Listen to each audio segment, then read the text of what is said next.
Thank you. I wanted to begin with this poem that many of you know already. It's a part of the poem by Galway Kinnell, an Irish poet, I think.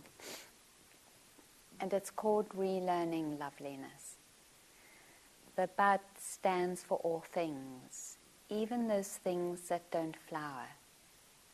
For everything flowers from within of self-blessing, though sometimes it is necessary to reteach a thing its loveliness, to put a hand on the brow of the flower and retell it in words and in touch.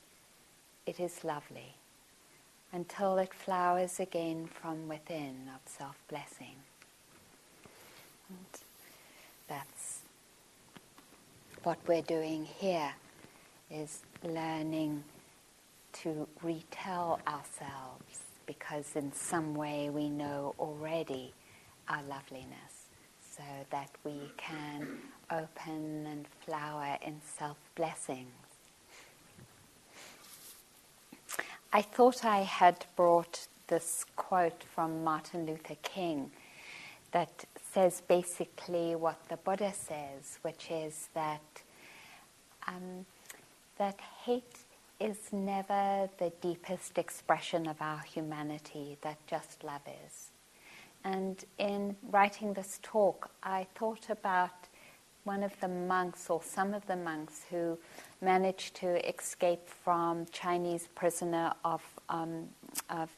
camps in Tibet and find their way to the Dalai Lama in Dharamsala. And the Dalai Lama sort of checking in, I can't remember where this was written, and saying, how are you?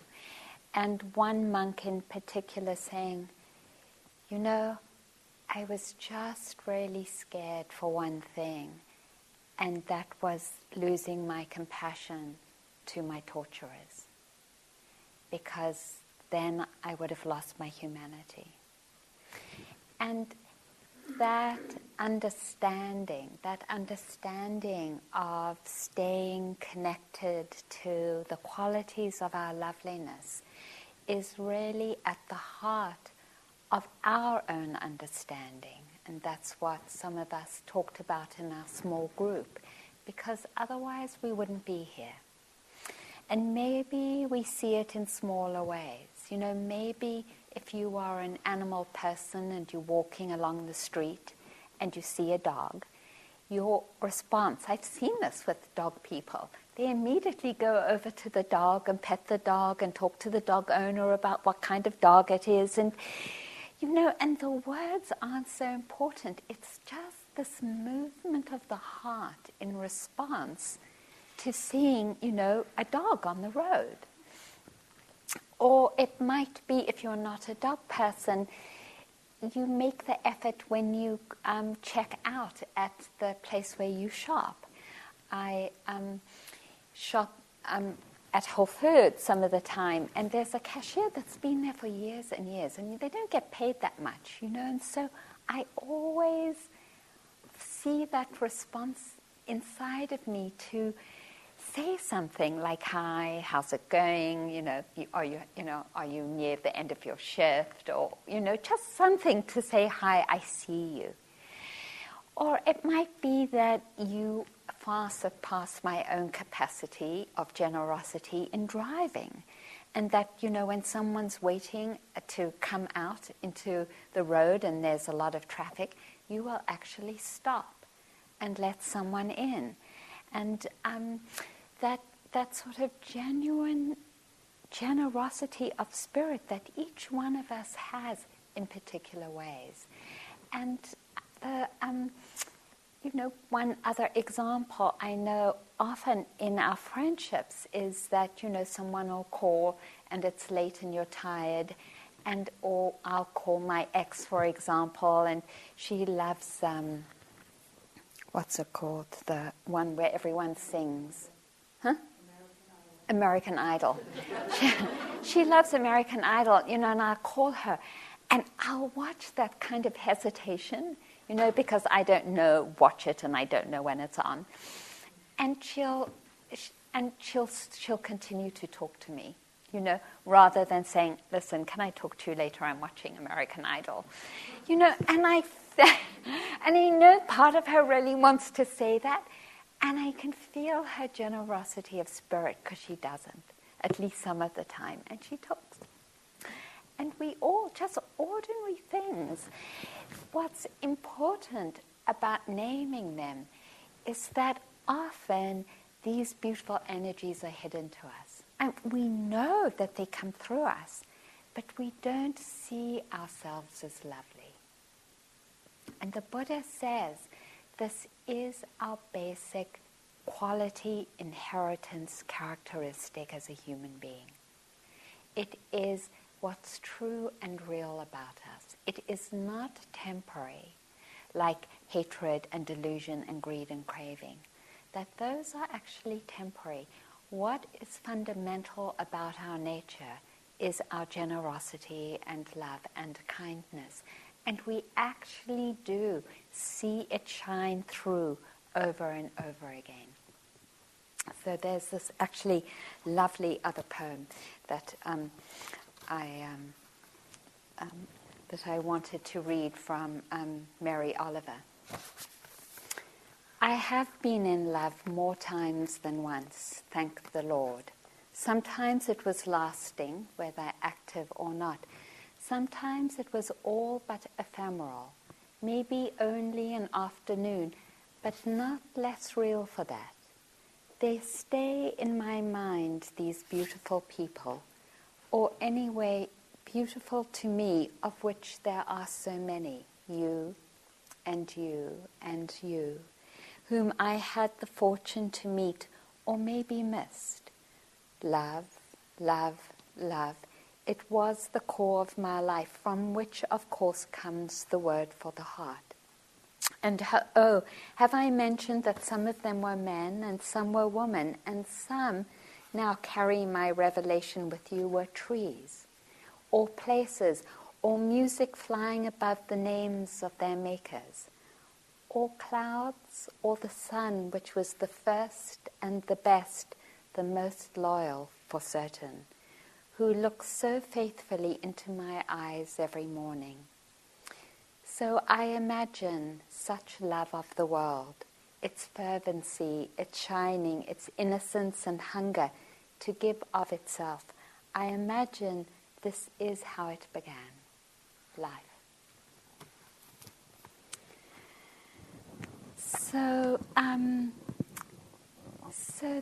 So this is our fundamental capacity. And then actually I'm just going to take a moment because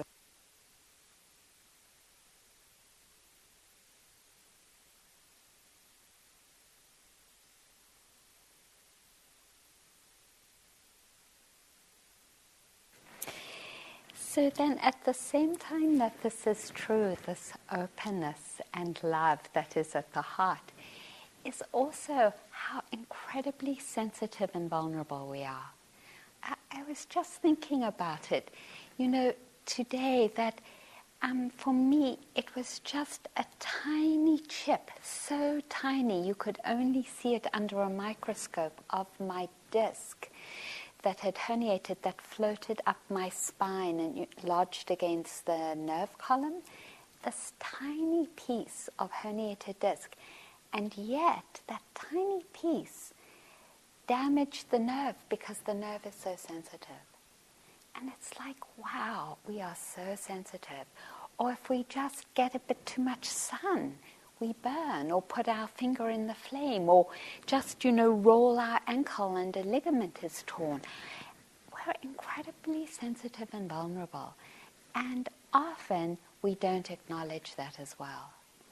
And in that combination of fundamentally loving and open and vulnerable, we come into an imperfect world, a deeply imperfect world.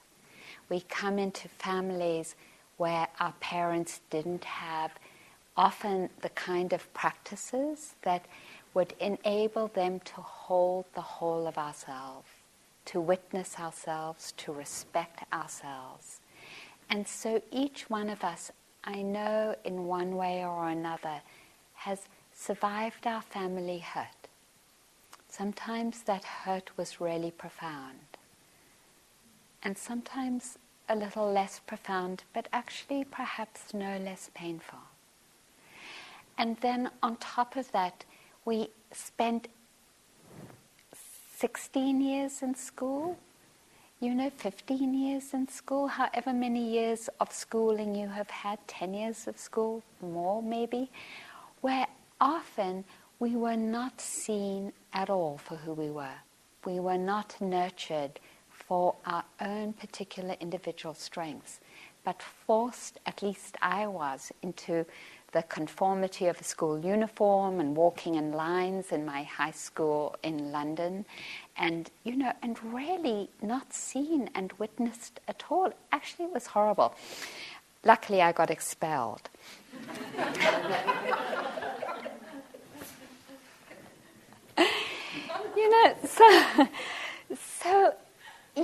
And then just to acknowledge this culture. I don't know if any of you have seen the movie Brothers, about a young man who goes to war and comes back with,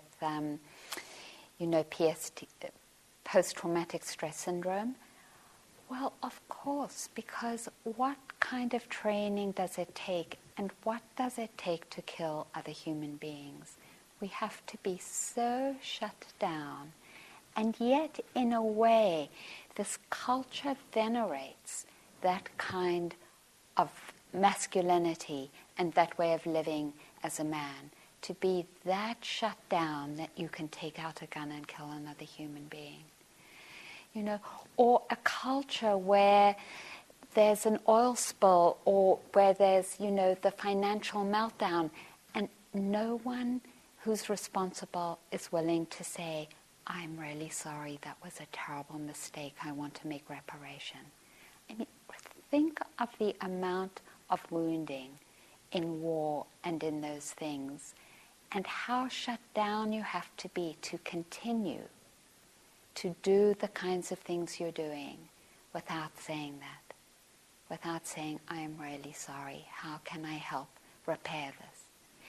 So I'm just saying that because it's deep, and often we don't acknowledge the impact of what it means to be both open and living in a world that is often blind and ignorant.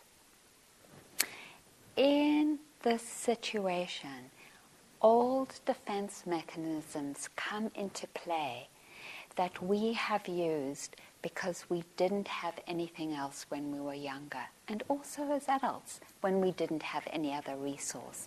And those old mechanisms are judgment, shame, and blame, or self-hatred, that kind of turning and criticizing or hating or having aversion towards ourselves, or also towards others. And if you look at it, if you really look at it, you'll see that really it is a way that we are trying to survive in this world without having resources, without necessarily being in a safe place.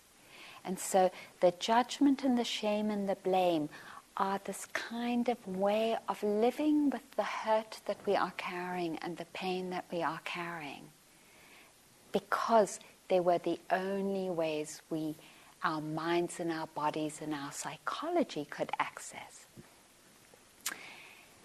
The trouble is that we haven't understood it in those ways. We have taken them to be true, and they are not. So this is Bhikkhu Bodhi, who's one of the most foremost interpreters of the Pali Canon. He's a wonderful monk. I have an incredible regard for him. Not only is he extremely venerated and knowledgeable, but he also supports full ordination for nuns, which is not that usual in the Theravadan tradition. So he's extraordinary. He's in his 80s, and my Glasses are good. So this is what he says here. Wait, I'm jumping a step. So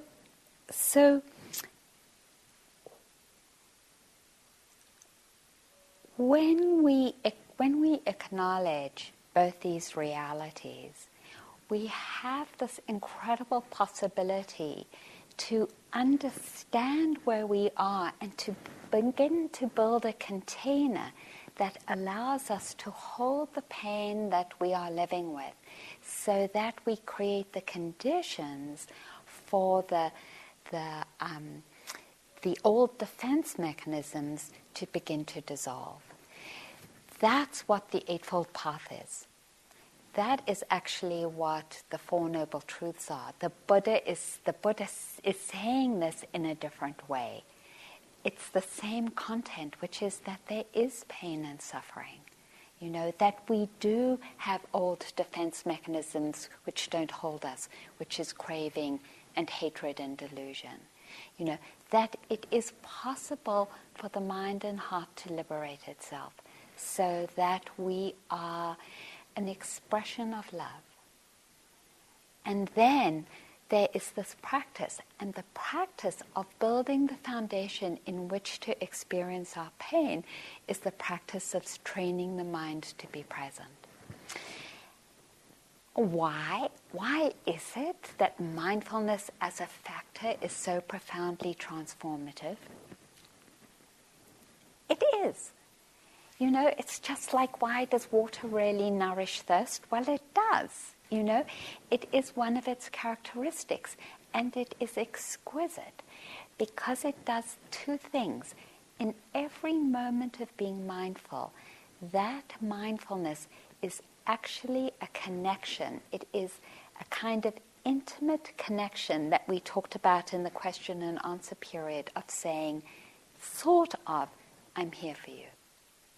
It is the energetic expression of the heart in presence that touches and meets things just as they are.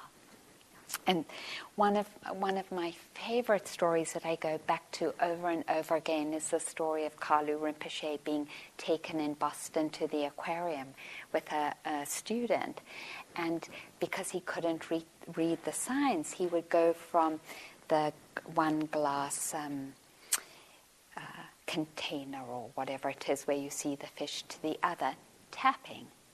And it actually says, do not tap. And so the student said, Rinpoche, what are you doing? And he said, I'm tapping the fish that they might turn towards me in attention so I can bless them. That's that awakening, that self-blessing. That's really what we're learning to do. We're calling on our capacity, turning our attention, tapping on our being, awakening ourselves so that we can be present and so that we can bless ourselves. And the challenge is that this turning towards and blessing isn't just about blessing the pleasant experiences. You know, so when we have a birthday party, you know, and we sort of encapsulate a pleasant experience and we celebrate someone, and it's lovely to do that. It's really lovely. It's easy in some way, and not so easy when we turn towards ourselves in the places where we are caught in our old defense mechanisms. When we are shut down, when we can't find a way into our mind, when we are impatient, when we are hurting, and when we are in pain, when we are contracted and frustrated. And this capacity of mindfulness is so brilliant and so beautiful, because as we practice it, it has the capacity to turn, it's so beautiful, towards these parts of ourselves as well, and to bless them. And so liberation is not just about having pleasant experiences. it is not, as Jean was talking about, just being in samadhi. It is this capacity to turn towards these places and to bless ourselves. And that's what we're learning. So mindfulness is like, I was just talking to Martin, who's leading helping to lead the retreat down there, and he's building a house. And we're talking about it. Mindfulness is like building a house. It's like putting the foundation down and putting those huge, not even 2x4s, but 8x8s, or whatever it is, as the structures, so that we can live in the house, so that our whole being can unfold within that container. And that's what mindfulness does. And so that's why the Buddha said that if we were to practice mindfulness, and he's unequivocal, if we are to practice mindfulness, it will eventually create the conditions for our freedom from suffering. He's unequivocal about that. It will bring about our healing. And for many of us, it's a kind of, developmental and slow path. Jean and I and some of you have been sitting for a long time, and we can say the both and. We can say, yes, my house partly has been built, and I see how it's holding me. I see how it's holding me. And that's incredible. And I also see where I lose it. So I continue on this path, strengthening my foundation, strengthening my house, that I might begin to be able to open to the pain that is inside me. Because when we do, when we find those moments where the mind is stable and present enough to really allow and open to the pain that we are feeling inside of ourselves, it is amazing. It's like going onto an elevator and dropping down to ground floor. It's like we drop into our hearts. And for periods of time, we feel profoundly connected. It could just be for 25 seconds, or 2 minutes, or 5 minutes, or several hours, or several days, that we are connected in that kind of molecular way. We are integrated into our bodies and into our hearts and into our beings. That's the process. And it's Michelle McDonald, a teacher that we both share, also says it's like an onion. You work at mindfulness, it's like peeling one layer, and then you have this opening, and that opening brings the next layer up. So it's kind of never ending. The difference is that the house becomes stronger and stronger as each layer is peeled open. So we're practicing mindfulness and loving kindness. We are calling forth this capacity, this Buddha nature of ourselves to build our house and to practice. In this building then, the Buddha says to us, now that you're on the path, now that you're getting a sense of where the healing is, here is one of the most important and critical understandings. See what is skillful. See what is healing and build it. Abandon what is unskillful and what isn't healing. And this is how Bhikkhu Bodhi talks about that. The Buddha teaches that our minds incline to what we habitually reflect on.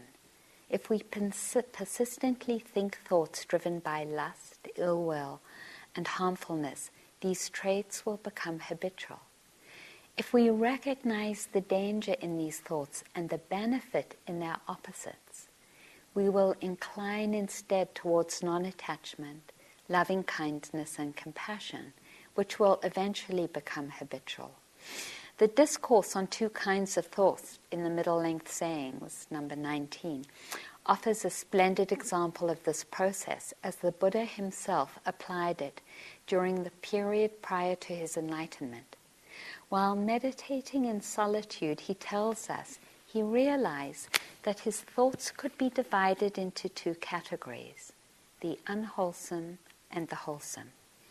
Whenever a thought of craving, desire, ill will, judgment, shame, blame, cruelty arose, he would consider, this thought is harmful.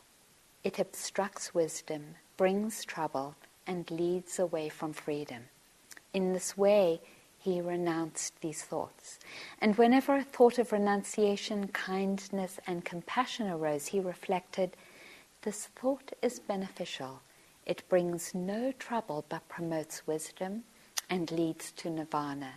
In this way, he cultivated these thoughts. So that's kind of, the Buddha's way of saying the old ways we did things served us but don't serve us anymore. No reason to judge our judgment, but rather to see that those old defense mechanisms aren't serving us. And in seeing it, and we can only see it with mindfulness, letting them go. So this morning in the question and answer period, I quoted U Pandita when he said, no thought is worth thinking. He said that because he knows that most of our thinking is habitual. That, how many original thoughts have you had today? Can you count them? One, maybe, if we're lucky, out of all the hundreds and hundreds of thoughts. So it's like looking at our thoughts through our mindfulness and seeing that they aren't skillful, that they aren't contributing to building this house that holds our lives, and so letting them go. And actively cultivating the beautiful qualities of mind, actively cultivating appreciation and acknowledgement of our efforts, appreciating the moments of mindfulness, appreciating our patience and our kindness and our generosity in sitting here through the day. Because every time we appreciate and acknowledge any of the skillful qualities, any of our efforts, we are building that house.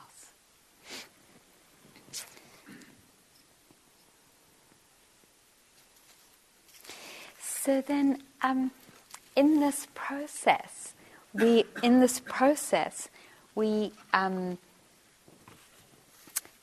find ourselves to be students of life, and that we find ourselves, even with this understanding, making the same mistake over and over and over again. And so forgiveness is this wonderful quality that allows ourselves to unburden the standard of perfectionism that each of us have. It is amazing, isn't it, how perfectionist we are in some ways, how much we demand of ourselves. I mean, if our boss or supervisor asked of us what we ask of ourselves, we could take them to court for bad working conditions. So I wanted to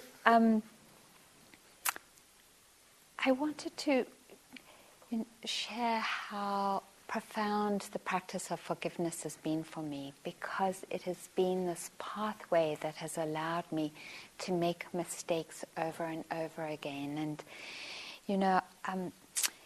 when I had surgery on my back to get this piece of disc out, they had given me a lot of anesthetic. They had given me a lot of anesthetic, and then I was on opiates and all kinds of things afterwards. And I was like beside myself. I was in this hell realm of believing that I wasn't going to be able to walk again, just not walk again at all, that I was going to be in excruciating pain the whole time. My mind fixated on it, and I could not cut it. It was amazing, it was like I judged myself so much for not being able to cut that place. And it was just excruciating.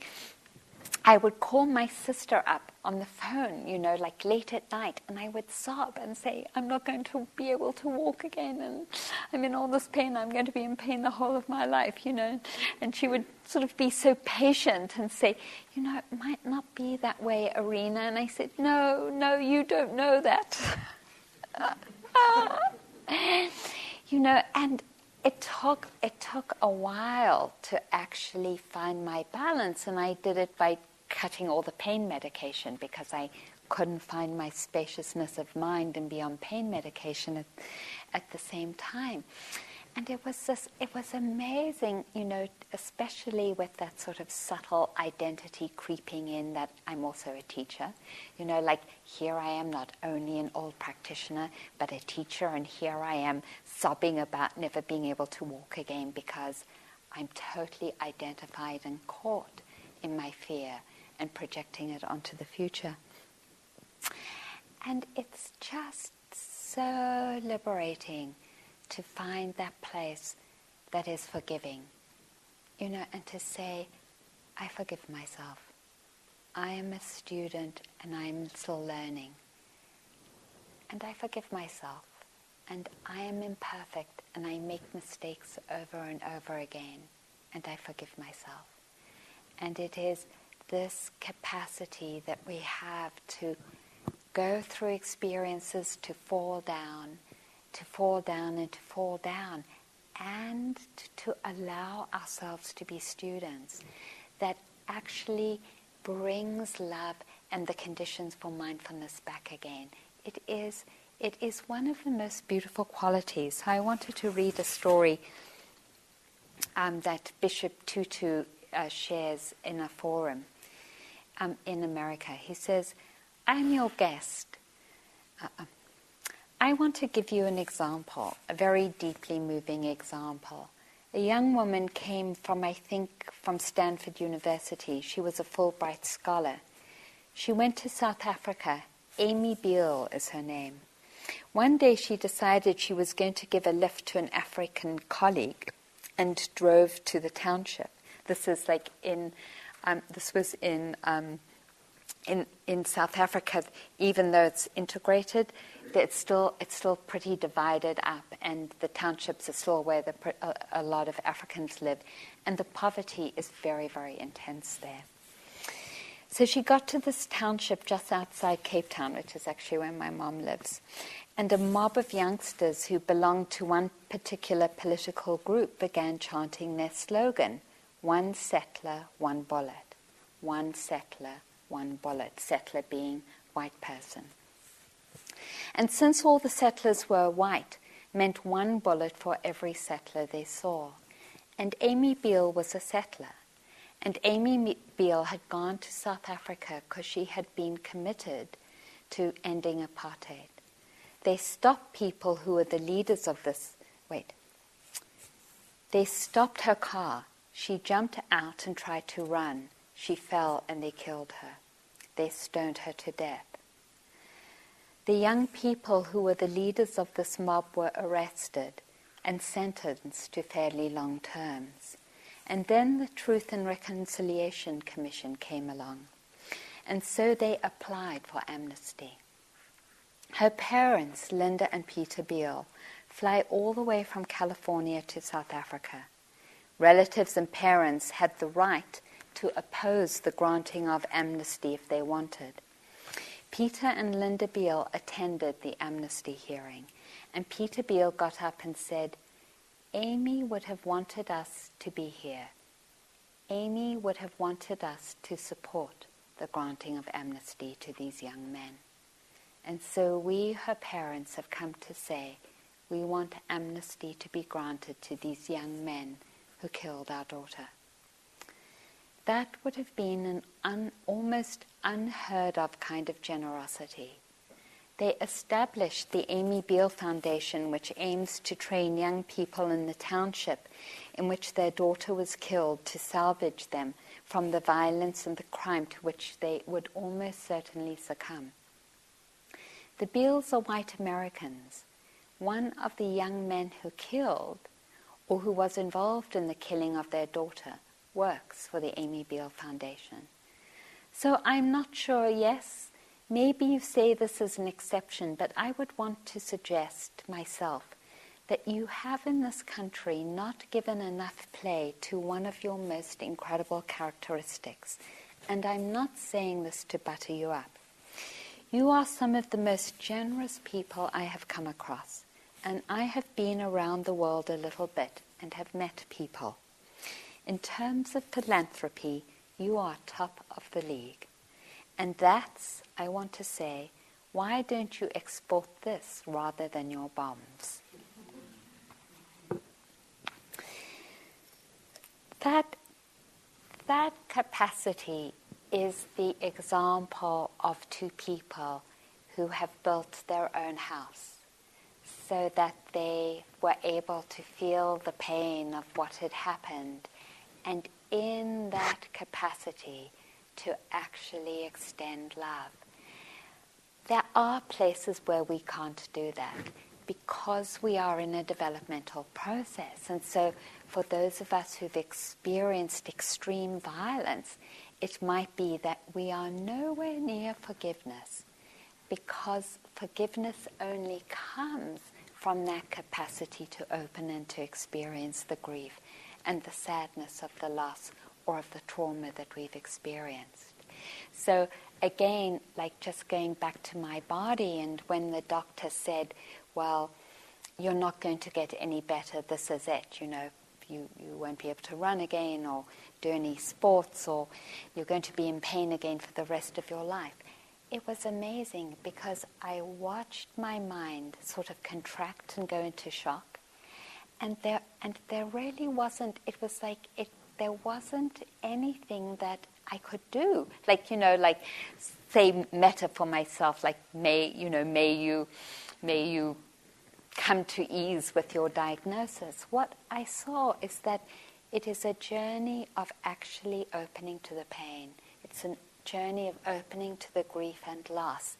And as I open more and more, lying here and opening, in that opening comes this integration, and in the integration comes the love.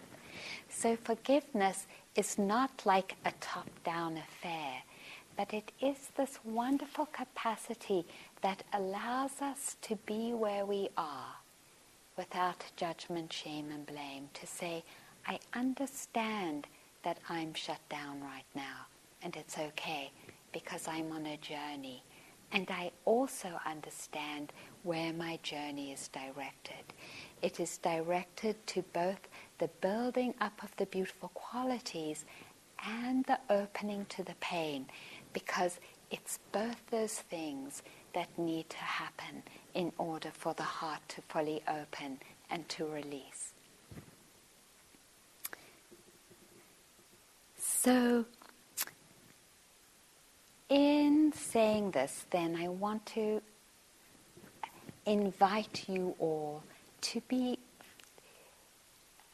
in charge of your own retreat, because that tightrope we walk between building by being mindful and kind, and creating the space to feel the pain and the grief that is under our judgment and our negative thinking. It's very, very subtle. And so both Jean and I want to support you to find the ways that most support you in building that balance. Now, we have said, for example, or I think it was in your registration, not to read. If you find your mind is becoming very contracted, then take a bit of time, take a short period of time and read to give your mind a rest. Or I've said to some of you, if you feel like there is just no way you can sit in this room and follow your breath, sing some songs. It is a totally kosher practice to sing some songs and just to rest the mind in singing songs. And it doesn't matter what songs. I mentioned to some of you that I sing Jack and Jill went up the hill and Humpty Dumpty fell down and broke his crown.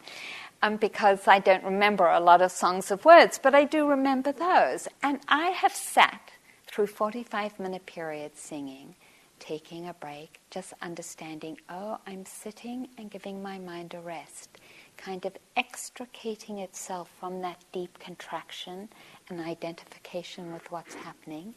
And then I might even just lift my hand up and sort of say, I know I'm lifting my hand, and I know I'm bringing it down. I feel my hand on my knees. May my heart be open. And then I'll feel this contraction coming in. Humpty Dumpty, Jack and Jill went up the hill. And then I'm like teasing my mind away. So I'm saying this to really support each of us to feel empowered to play, to find the ways of both opening and building, opening and building. Let's see, I could read you another story, but let me check in with you because it's 45 minutes. Should I read you a story, or should you feeling invigorated to do walking meditation now? What a choice. This used to be is one of my favorite stories, and I used to read it a lot, and I just came across it. So I love to read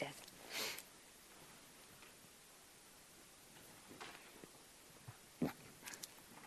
When I left New York Harbor for Peru, I instinctively felt I was making a journey that would shape my life. It was 1951. I was robust and eager. I wasn't even sure what my real mission would be. At that point, there was just an empty lot. It was 13,500 feet high, very cold and demanding. As a Mary Knoll sister, and I don't know if any of you know them, I traveled on a human rights commission to Argentina and Uruguay to talk to people who'd been tortured with Mary Knoll sisters, and they're amazing. I was there to teach school. After a while, I became a principal. I guess you could say I was a figure just by being in that role. Then the illness happened, quite suddenly up there. The doctors said it was rheumatoid arthritis. They said it was ultimately a crippling disease. They said there was nothing really to do about it. I went to see other doctors elsewhere, like in Panama, because I wanted to stay in South America. I wouldn't accept what they were telling me, what I was going to have to face, but it gradually became clear I should come back to the States. I got good care. However, the doctors said that gold injections would be the only help, but it would prevent me from going back to Peru. I didn't want them. I was going back. I was fighting it all. The illness, my own reactions, self-pity, anger, discouragement, doubt. I would not give in. But every day it seemed I was losing. Finally, I felt I had to quit imposing my own will. That was the big step. I went to the doctors and they said they could give me this medicine, and after a few months they'd see if I could get into a maintenance program and go back to Peru. After all my anger and resistance, there seemed to be some kind of chance. But chance for what? I had surgery at the Mayo Clinic, and I did a great deal of reflecting and praying in their chapel.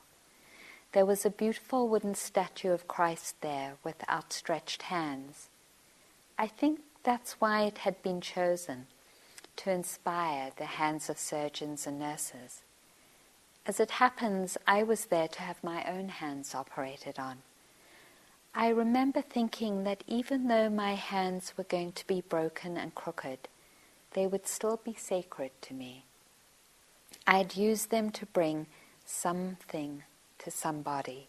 I didn't know what. My hands could be compassionate hands as much as the hands of doctors and nurses.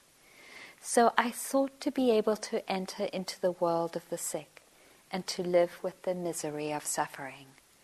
I saw that I had to enter into my own experience of pain and to face up to it.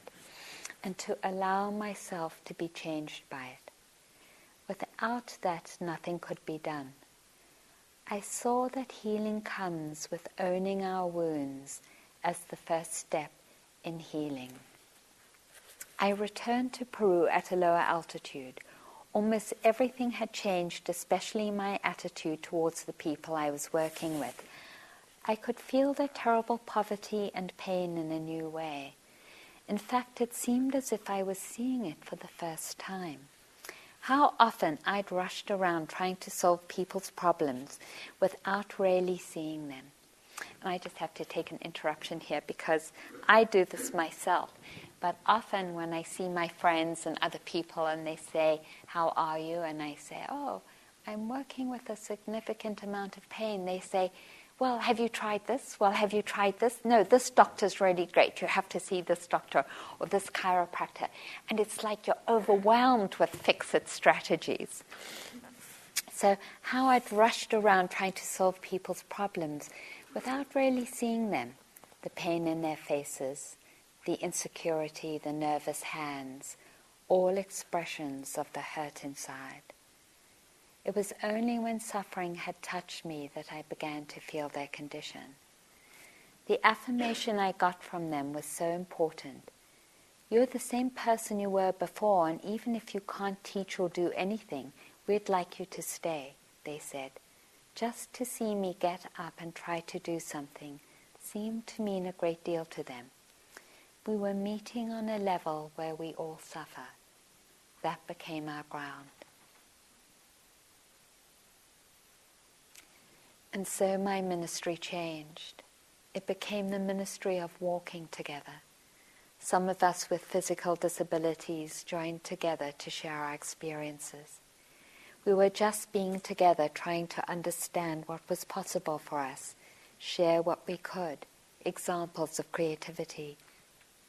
Our pain and weakness and deformity proved to be teachers of a great mystery, a small introduction into the kind of dying from which a new spirit is born. We found we had become more sensitive to others, more touched, more able to listen, moved more by feelings than intellectual concepts. We discovered that the more we opened to the pain of others, the more we found ourselves in service. Having been brought low, she says, it was just a matter of standing humbly before others and presenting a visible sign of testimony. So we would simply walk about as best we could. Many of the Peruvians we ran into with handicaps were deeply ashamed and hid. We would come to see them and they would hide in their own homes. But as we moved about, they would gradually come forth. I think of one, a polio victim at just a page. I think of one, a polio victim at 3, who had been hidden by his family in their small mud brick house until we discovered him at the age 8. His brother Julio took us home one day, and there was Juan, his twisted legs underneath him, scooting around the small dirt patio on a piece of rubber. His mother was suspicious and didn't want us to stay. A handicapped child meant she was being punished for something. She was ashamed. I know that we have all felt that when we have felt ourselves somehow disabled in some way. We returned on several occasions to visit Juan. One time we found him all alone. His family with the rest of the town had gone to a religious procession. Of course he had never seen one. So we borrowed a bicycle, put Juan on it, and joined the procession itself. It was his first time outside the house, the first time he'd looked at people from a higher level than the ground, his first procession. His parents were momentarily annoyed, but their attitude gradually changed. When we thought it was right to raise the idea, we asked at the next town meeting if we could raise money to send Juan to Lima for physical rehabilitation. Everyone liked the idea and Juan went off. He had a long, hard struggle, with much pain and effort. But one day he returned to the village. He was using braces and a cane. It was hard for him, but as he began to walk down the streets to his home, people came out of their homes. They appeared from all over, and they were cheering and clapping, and they followed him all the way home. It was so wonderful. It was 1 second procession. It's difficult. I've had many ups and downs. That's the thing about a progressive, crippling disease, more and more pain and disability. It keeps on pushing you, making more demands, forcing you to a greater discipline. But I have seen much service born of suffering, and I see that our little suffering is not for ourselves. It can have impact throughout the world. That's how much our lives can mean. That's how much it's possible. And I've been with people who would just cry over that message. Cry and cry. And I have cried too. So let's sit for a moment.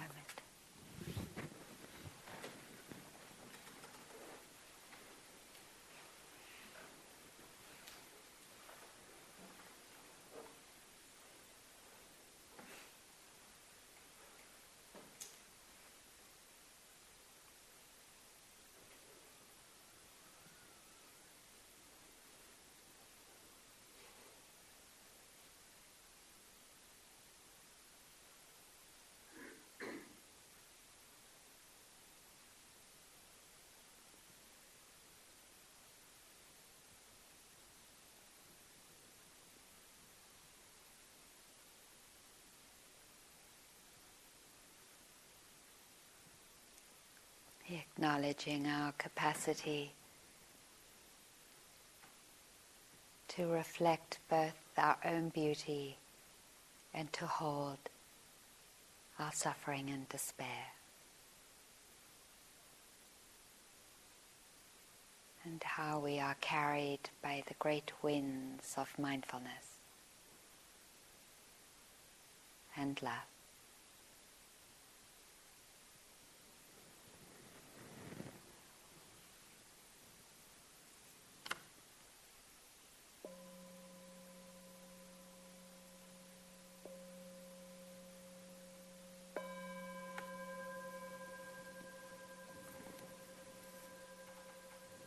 Thank you for your listening and your presence. Thank you for listening. To learn how you can support the teachers and Dharma Seed, please visit dharmaseed.org/donate.